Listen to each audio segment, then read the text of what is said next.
तमाम दोस्तों को लाल सलाम। मेरा नाम हैदर खोजा है। मैं सोशल मीडिया सेक्रेटरी हूँ कराची का। आज हम फानूस गुज्जर कॉन्फ्रेंस कर रहे हैं। कॉमरेड फानूस गुज्जर जो अवामी वर्कर्स पार्टी के बानी रहनुमाओं में से थे, उनकी मज़दूर जद्दोजहद को हम सुर्ख सलाम पेश करते हैं।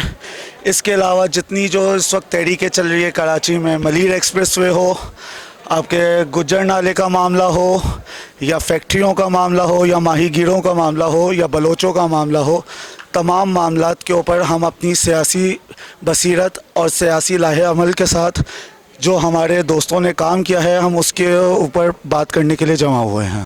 अवामी वर्कर्स पार्टी आज से 10-12 साल पहले वजूद में आई, जो तमाम मेहनतकश तंजीमों का एक मजमुआ था, जिसके अंदर लेबर पार्टी, अवामी पार्टी, इन सबको मिला के लेफ़्ट की एक तंजीम बनाई गई, जो इसका मकसद ये था कि हम अपनी जद्दोजहद को मिल के इस मुल्क के तूल व अर्ज़ में फैला सकें और सोशलिस्ट इनकलाब के लिए हम अपनी राहें हमवार ज़्यादा आसानी से कर सकें।